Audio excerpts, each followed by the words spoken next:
It's a foundry. We cast bells. It's in Whitechapel. We've been in the East End of London for well over 400 years, been on this site since 1738. We cast bells, we tune them, we make all of the ringing equipment, and we install them in mainly churches all over the world. It's the sort of company where you kind of love it or you hate it. So when people join us, they're either with us for 6 months or else they're with us for the rest of their lives, and that's how it tends to be. I started work here in August 1966, so I'm coming up for 48 years.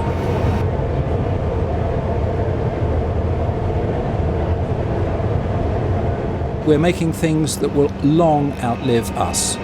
Bells from this foundry ring all over the world and have done for centuries. 2 of the bells at Westminster Abbey were cast here in 1583. They're still used every day. There is nothing wrong with them. And the idea that we are creating bells today, even bells that we've cast today, which perhaps will be ringing in 400 years' time, I think that's wonderful. It's a foundry. We make things by melting metal. The moulding, of course, is unusual. It's an old-fashioned system, loam moulding, the mixture of sand and clay and goat's hair and horse manure. I don't know how many foundries do that, but it can't be many. I think I am passionate about making bells because if I still get excited about it 48 years down the road, then I guess I'm passionate about it.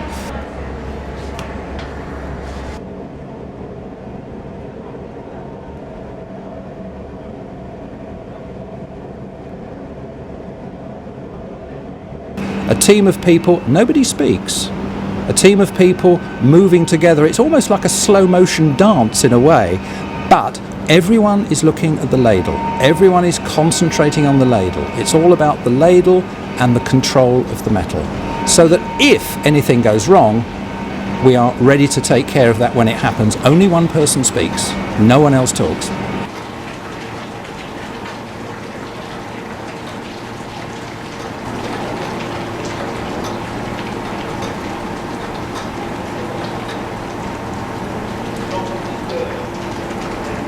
Of course, most of the bells in central London were cast here, either recently or many years ago. So we're talking not only about the bells of St Mary le Bow, Cheapside, Bow Bells, Westminster Abbey, Big Ben, and many of the central city churches. So, if you're in London and bells are ringing, the chances are they were made here. Well, of course, London is a great place for bells and bell ringing, and of course we have the nursery rhyme of oranges and lemons say the bells of St Clement's, and most of the bells in that nursery rhyme were made here, and of course especially the first ones, oranges and lemons say the bells of St Clement's. That's St Clement Danes in the Strand, and although the ring of 10 bells which ring out were cast here 50, 60 years ago, the oldest bell they have in the church, which was the surviving bell from the fire, was cast here in the 1570s, so that's old.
Well, it has to be that we have made some of the most iconic bells in the world.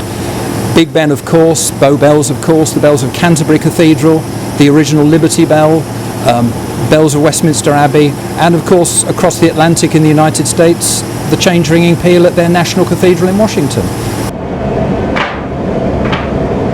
this company has never stayed in one family for more than 4 generations, and sometimes as few as 1 or 2 generations. So I'm number 4. If it moves on to a 5th generation, that will be the first time in over 400 years it's gone on to a 5th generation. I don't think actually the family is important. It's not about the family. What it's about is the Whitechapel Bell Foundry. It's about the traditions and the qualities of making bells here in London and sending them around the world. That's what's important.